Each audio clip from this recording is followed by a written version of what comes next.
بسم اللہ الرحمن الرحیم۔ آج کا کیلنڈر 24 ستمبر 2025 بدھ کا دن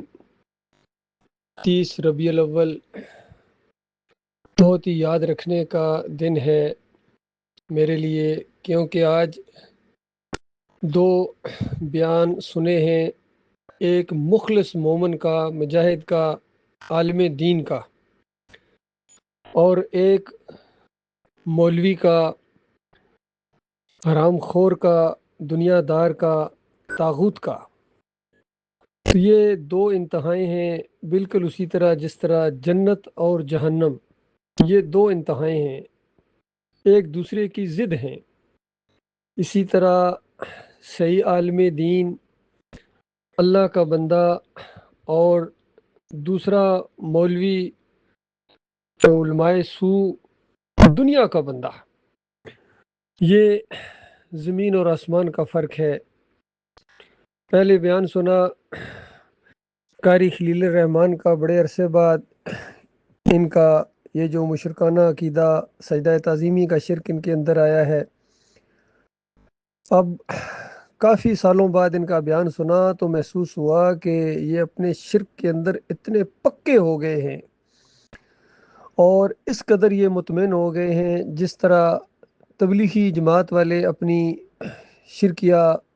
باتوں کے اوپر بھی مطمئن ہیں، ٹس سے مس نہیں ہوتے، جو مرضی کرو۔ طاہر القادری کو جو مرضی کرو، ٹس سے مس نہیں ہوگا۔ طارق جمیل ہے، جو مرضی قرآن کے دلائل اس کے سامنے رکھو، ٹس سے مس نہیں ہوگا، اپنی چلائے گا۔ علی انجینئر ہے، جو مرضی اس کے سامنے قرآن اور حدیث کے دلائل رکھو، اپنے اس شرکی عقائد کے اوپر اور شرک کرنے والوں کے پیچھے نمازیں پڑھنے کے اوپر ڈٹا ہوا اور قرآن و حدیث سے ثابت کر رہا، اندازہ لگائیے۔ یہی حال ڈاکٹر اسرار کا تھا، کتنا لوگوں نے اس کو سمجھایا، لیکن وحدت الوجود کے اوپر پوری زندگی ڈٹے رہے۔ رسائل و مسائل پڑھے مودودی صاحب کی، کتنا لوگوں نے سوالات کیے ایمان عقیدے کے اوپر، لیکن قبر پرستی کی اس جڑ کے اوپر تیشہ چلانے کی بجائے اس کو اور ابیاری کرتے رہے، اور اسی قبر پرستی کے اندر کے روحیں واپس آتی ہیں، اور ان کو پکارنا عقیدے کی خرابی نہیں ہے۔ چاہے اللہ کی کتاب کہے کہ سب سے بڑا گندا عقیدہ اس کا ہے جو اللہ کے علاوہ کسی اور کو پکارے۔ اسی طرح یہ تبلیغی جماعت کے اندر بھی دیوبندیوں کا یہ شرکیہ عقیدہ موجود ہے کہ نبی علیہ السلام نے کہا کہ آدم علیہ السلام کی توبہ قبول نہیں ہو رہی تھی، اور پھر جب انہوں نے محمد صلی اللہ علیہ وسلم کا واسطہ دیا تب اللہ نے ان کی توبہ قبول کی ہے۔ تو یہ واقعہ ایسا جھوٹا واقعہ، قرآن کے خلاف واقعہ، لیکن اس طرح اطمینان ہے ان کو۔ اور کچھ ایسے ہیں جو کہتے ہیں ہم تو نہیں واسطہ وسیلہ دیتے ہیں جی، وہ واقعہ ادھر پیش آیا ہے جی، کہو کہاں واقعہ پیش آیا ہے؟ جھوٹ ہے۔ بالکل اسی طرح آج ان کا عقیدہ بن گیا ہے۔ قاری خلیل الرحمن کہہ رہے ہیں کہ بس وہ ایک صدیوں پرانا واقعہ ہے کہ پورے خاندان نے یوسف علیہ السلام کو سجدہ کیا ہے، قرآن میں آ گیا ہے، تو اس کو ماننے سے شرک کہاں آ گیا؟ حضرت صاحب وہ واقعہ اس طرح نہیں ہے جس طرح آپ کے دماغ نے گڑھا ہے، یا آپ کے اکابرین نے گڑھا ہے، ابن کثیر نے جس طریقے سے، یا ڈاکٹر اسرار نے، یا یہ دوسرے علی انجینئر بھی اسی طرح تفسیر کرتا ہے۔ یہ قرآن کا انکار ہے۔ قرآن احسن القصص بیان کرتا ہے، بہترین قصہ۔ اور یوسف علیہ السلام نے خواب جب دیکھا، بچے ہیں اور پوچھ رہے ہیں اپنے والد صاحب سے کہ ابا جان میں نے یہ خواب دیکھا، میں نے اس انداز سے سورج اور چاند اور ستاروں کو اس طرح اپنے سامنے جھکتے ہوئے دیکھا ہے، گویا وہ سجدہ کر رہے ہیں، اس کا کیا مطلب ہے؟ تو 4 نمبر آیت میں یہ بات بیان ہوئی، اور 5 نمبر آیت اور 6 نمبر آیت میں یعقوب علیہ السلام نے، جو جلیل القدر نبی ہیں، اللہ کی وحی کی روشنی میں اپنے بچے کو بتا رہے ہیں کہ میرے بچے اس طرح ہوگا۔ پہلی بات تو یہ اپنے بھائیوں کو اس خواب کا ذکر نہ کرنا، وہ تیرے جان کے دشمن بن جائیں گے، کیونکہ جلیں گے کہ اس کے بھائی کے ساتھ اب یہ کچھ ہونے والا ہے، تو وہ حسد کریں گے۔ پہلے ہی وہ حسد کرتے ہیں، تب تو اور زیادہ ہو جائے گی جلن ان کی۔ ان سے ذکر نہ کرنا، تاکید کی۔ اور دوسری بات یہ ہے کہ تجھے اللہ تعالیٰ منتخب کرے گا، یعنی تجھے نبی بنائے گا اللہ تعالیٰ۔ اور بنی اسرائیل کے اندر اسی طرح ہوتا تھا، ایک نبی اپنے بعد والے کی بشارت دیتا تھا، اور یہ سلسلہ نہیں ٹوٹا ہے صدیوں اسی طریقے سے بیت گئیں۔ تو بالکل یعقوب علیہ السلام کو بھی پتا تھا میرے بعد میری اولاد میں سے کوئی نہ کوئی نبی، جب پتہ چلا کہ یہ بچہ ہے، یہ یوسف ہیں، اس کو اللہ تعالیٰ نبوت عطا فرمائیں گے، اور بہت ہی برگزیدہ، کیونکہ انبیاء میں بعض کو اللہ نے بعض پر فضیلت دی ہے، تو ان کو بہت بڑی فضیلت اللہ تعالیٰ دے گا، اور اس طرح ان کے اوپر اپنی رحمت کی بارش کرے گا، جس طرح ابراہیم علیہ السلام کے اوپر، اسحاق علیہ السلام کے اوپر اللہ تعالیٰ نے رحمتیں اور برکتیں نازل کی گویا۔ یہ بالکل اسی طرح کی بات ہے جس طرح ہم کہتے ہیں اللہم صلی علی محمد وعلی آل محمد کما صلیت علی ابراہیم وعلی آل ابراہیم، یا اللہ نبی علیہ السلام اور ان کی آل کے اوپر اس طرح رحمتیں اور برکتیں نازل فرما جس طرح تو نے ابراہیم علیہ السلام کے اوپر اور ان کی آل کے اوپر نازل فرمائی۔ تو یہ بھی بتایا تجھے اللہ تعالیٰ بہت دانائی عطا فرمائے گا، اور باتوں کی تہہ تک پہنچنا، یہ ساری چیزیں اللہ تعالیٰ تجھے سکھائے گا۔ تو یہ خوشخبری ہے، اور ظاہری بات ہے باپ بیٹے دونوں نے اس چیز کو جب سنا تو آگے جو زندگی گزری ہے پریشانیوں کے اندر بھی، تکلیفوں کے اندر بھی، لیکن اللہ کی طرف سے یہ جو بشارت ہے، یہ خوشی کی خبر ہے، یہ بالکل ساتھ ساتھ چل رہی ہے، اس لیے پریشانیوں کی انتہا ہو گئی ہے، تب بھی وہ صبر کے ساتھ ڈٹے ہوئے ہیں۔ یعقوب علیہ السلام کے اوپر ادھر آزمائش ہو رہی ہے، یوسف علیہ السلام کے اوپر ادھر آزمائش ہو رہی ہے، تو سارا دور گزر گیا اللہ کے سامنے جھکتے ہوئے، اور جیل کے اندر بھی یہی دعوت دی یوسف علیہ السلام نے کہ سنو میرے جیل کے ساتھیوں، کہ حکم اللہ کے علاوہ کسی کا نہیں چلتا ہے، اور حکم ہے اس کا کہ اس کے علاوہ کسی اور کی بندگی نہ کی جائے، کسی اور کے سامنے نہ جھکا جائے۔ یہ اتنا زور دے رہے ہیں جیل کے اندر اس طرح شعور کے ساتھ۔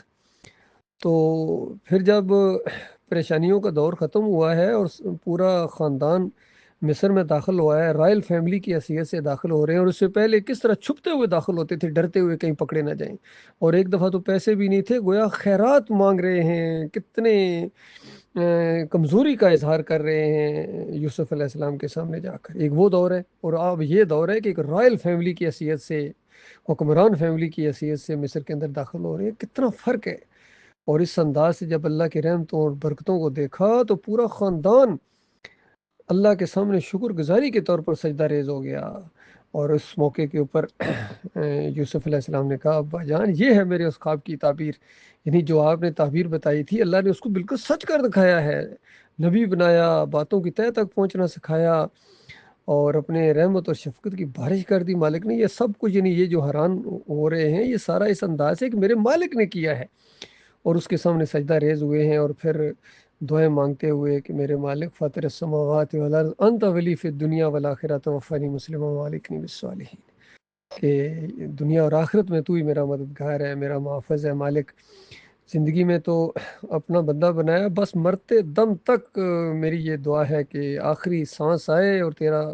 بندہ ہوں، بندگی کی حالت میں اور مسلم کی حیثیت سے میں مروں، اور مرنے کے بعد صالحین کے اندر مجھے شامل فرما دے۔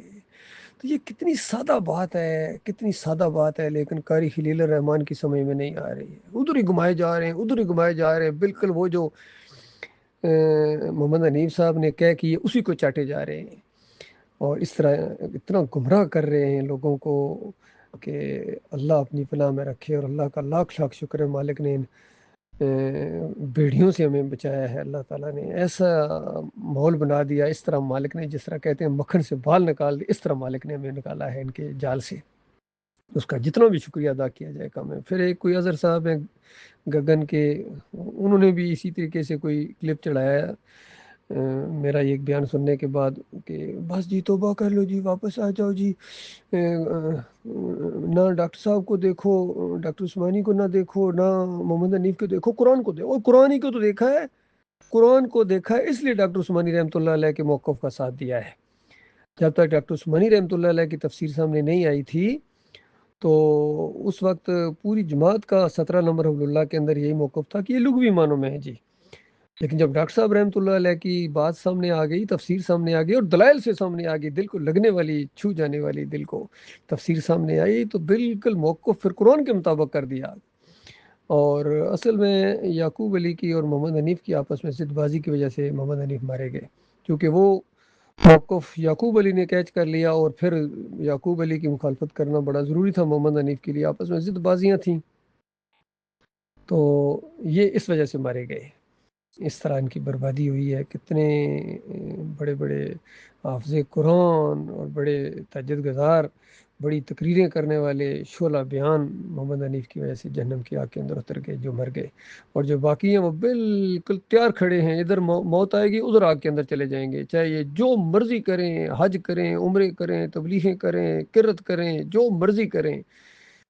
نبی علیہ السلام نے فرمایا مات یشرک باللہ شیئن دخل النار، جس نے شیئن بھی شرک کیا وہ دخل النار. اور یہ سجدہ یہ تو پہاڑوں سے بڑا شرک ہے اور نبیوں پر الزام ہے. اور پھر کس قدر دھوکہ دیتے ہیں، کہتے ہیں دیکھیں وہاں پر ملائکہ نے سجدہ کیا تھا تو وہاں شرک نہیں ہوا، اور وہاں حکم موجود ہے، وہاں ماحول ہی اور ہے، وہاں اللہ نے شانہ انداز سے ابلیس کا اندر باہر لایا ہے. مالک جو چاہے کرے جس انداز سے،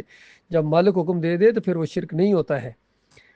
تو یہاں حکم ثابت کرو، حکم ہے نہیں ہے یہاں تو بالکل صاف انداز سے. اور سورہ مریم کے اندر تو اللہ تعالیٰ نے سارے انبیاء کا ذکر کیا کہ جب بھی ان کے سامنے نشانی آتی تھی تو یہ اللہ کے سامنے سجدہ ریز ہو جاتے تھے. تو یہ بہت بڑی نشانی اللہ کے سامنے آئی ہے کہ اللہ نے اپنا وعدہ سچا کر دکھایا. بالکل اسی طریقے سے جس طرح نبی علیہ السلام سے وعدہ کیا تھا سورہ بنی اسرائیل میں، کبھی آپ کو یہاں سے یہ نکال رہے ہیں پرواہ نہ کریں، ایک دن فاتح کے حیثیت سے آپ یہاں آئیں گے. اور جب فاتح کے حیثیت سے آئے تو نبی علیہ السلام کا سر جھکا جا رہا ہے اونٹنی کے اوپر، جس طرح سجدے والا انداز ہوتا ہے، رکوع والا. اور وہی وعدہ بار بار کہہ رہے ہیں کہ اللہ نے اپنا وعدہ سچا کر دکھایا، اکیلے دشمنوں کو مار بگایا، اور اللہ نے اپنا وعدہ سچا کر دکھایا. تو اللہ کے سامنے جھکے جا رہے ہیں. اور پھر مشرکین مکہ بھی جب ایمان لائے ہیں جو بھی، تو وہ نبی علیہ السلام کے سامنے سجدہ ریز نہیں ہوئے ہیں، وہ سارے اللہ کے سامنے سجدہ ریز ہوئے ہیں شکر گزاری کے طور پر، اللہ کا شکر ادا کرتے ہوئے کہ مالک نے ایمان کی دولت دی ہے، جس میں ابو سفیان ہیں، اکرمہ ہیں، اور کتنے ہیں جو اس طرح فتح مکہ کے موقع کے اوپر ایمان لائے ہیں. کتنا انہوں نے اللہ کا شکریہ ادا کیا ہوگا اس احساس کے ساتھ کہ اگر شرک کی حالت میں موت آ جاتی تو ہم کہاں چلے جاتے. کتنے بڑے بڑے سردار شرک کی حالت میں مر گئے ہیں. تو اس انداز سے ہندہ رضی اللہ تعالیٰ عنہ انہوں کو ایمان لائی ہیں، ویشی ایمان لائے ہیں. تو بالکل یہی شروع میں ایک آیت کے اندر اللہ تعالیٰ نے کہا کہ اس قصے کے اندر بڑی نشانی ہے ان سوال پوچھنے والوں کے لیے. تو یہ قصہ تو اس وقت پیش کیا گیا تھا جب ہجرت بھی گویا نہیں ہوئی ہے مکہ کے اندر، اور اس وقت سمجھدار لوگوں نے پہچان لیا تھا کہ اس کہانی کی کیا آگے اختتام ہونے والا ہے. محمد صلی اللہ علیہ وسلم کی کہانی کا اختتام اسی طریقے سے ہوگا جس طرح یوسف علیہ السلام کی کہانی کا اختتام ہوا تھا. یہ سبق تھا اس کے اندر، توحید کا اس میں بیان ہے، رد شرک ہے. لیکن کس قدر بدبخت ہیں، فریبکار ہیں وہ جو اس توحید کے قصے کو شرک کے اندر بدلی کرتے ہیں. یہ بالکل اسی طرح کی بات ہے جس طرح یہ جو صلات، جس طرح نبی علیہ السلام کے اوپر صلات پڑھنا یعنی دعا کرنا، درود جسے کہتے ہیں، یہ توحید کی سب سے بڑی دعا ہے اور شرک کا سب سے بڑا رد ہے. لیکن آج اس کو انہوں نے شرک کے طور پر اپنا لیا ہے امت مسلمہ کی اکثریت نے کہ نبی علیہ السلام سنتے ہیں، کوئی کہتے ہیں یہاں سے سنتے ہیں، کوئی کہتے ہیں قبر کے اوپر جا کے پڑھو تو سنتے ہیں. تو اس طرح توحید کی بات کو شرک کے اندر بدلی کر دیا انہوں نے، اللہ کی نعمت کو کفر کے اندر بدلی کر دیا، اور اپنی قوم کو بالکل جہنم کے کنارے کھڑا کر دیا، جو مرتا جا رہا آگ میں، جو مرتا جا رہا آگ میں. یہ معاملہ ہوا بھائی. اس لیے میں یہ شروع میں نے کہا تھا کہ آج 2 تقریریں سنی ہیں، بیانات سنے ہیں، مزہ آ گیا ہے. ڈاکٹر عثمانی کا ایک بیان سن کے پتہ چلتا ہے عالم دین بول رہے ہیں، اور قاری خلیل الرحمان اور اظہر کی جو تقریر سنی ہے وہ گگن والے، صاف محسوس ہو رہا ہے کہ خالص مولوی بول رہے ہیں، فریبکار بول رہے ہیں، طاغوت بول رہا ہے. اور طاغوت جو ہے یہ آخری کوشش کر رہا ہے، ڈرا اور اندازہ لگائیے، یہ شیطان ہمیں ڈرا رہے ہیں جہنم کی آگ سے، یہ مشرک یہ مومنوں کو جہنم کی آگ سے ڈرا رہے ہیں، اندازہ لگائیے. یہ بالکل اسی طرح کی بات ہے جس طرح مشرکین مکہ کبھی کہتے تھے کہ آگے جا کے تمہارے ساتھ یہ معاملہ ہوگا، اور یہود و نصارہ کہا کرتے تھے کہ جنت میں ہم جائیں گے، یہ تو سارے جہنم میں جائیں گے. بلکہ مشرکین مکہ کو کہتے تھے کہ ان مسلمانوں سے تم ٹھیک ہو، اندازہ لگائیے. فرعون نے کہا تھا کہ موسیٰ اگر تیری بات مان لی جائے تو زمین میں فساد برپا ہو جائے گا. تو یہ باتیں کسی اور کو کہنا، اللہ نے ہمیں راہ دکھا دیا، سیدھا راستہ، ایمان کا راستہ، توحید کا راستہ. ہم ڈاکٹر عثمانی رحمۃ اللہ علیہ کے پکے ساتھی ہیں، یاد رکھنا. اور محمد حنیف اور ان کے ان سارے مریدوں سے ہمارا کوئی تعلق نہیں، بالکل ہم ان کا کفر کرتے ہیں، انکار کرتے ہیں. اور ان کو طاغوت، یہ زندہ طاغوت ہے، یقین کیجئے. یہ جتنے ہیں، قاری خلیل الرحمان ہو، منور سلطان ہو، عبداللہ عمر دورانی ہو، اور جتنے بھی ان کے یہ کفر و شرک پھیلا رہے ہیں، یہ زندہ طاغوت ہیں. جب تک توبہ نہ کریں، معافی مانگ، ان کے لیے بہرحال ایک موقع ہے توبہ کرنے کا.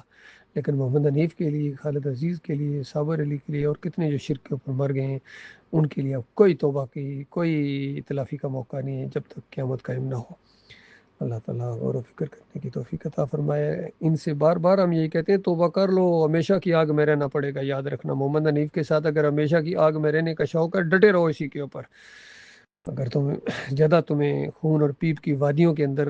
بیوی بچوں سمیت وہاں تم جاؤ گے، ہمیشہ کی آگ کے اندر رہو گے، گرز پڑیں گے، مار پڑے گی، اور کہا جائے گا کہ ظالموں ایمان کے بعد پھر کافر ہو گئے تھے، ایمان کی دعوت اٹھی تھی تمہارے سامنے، یہ سب کچھ کھول کے بیان کر دیا گیا تھا۔ یہاں واسطے وسیلے کے شرک، پکاروں کا شرک کا رد ہوا، نظر و نیازوں کا رد ہوا، طاغوتوں کی نشاندہی ہوئی، وہاں اس بات کو بھی بالکل کھول کے بیان کر دیا گیا تھا۔ ڈاکٹر عثمانی رحمۃ اللہ علیہ کا فتویٰ ہے کہ جو یوسف علیہ السلام کو سجدہ مانتا ہے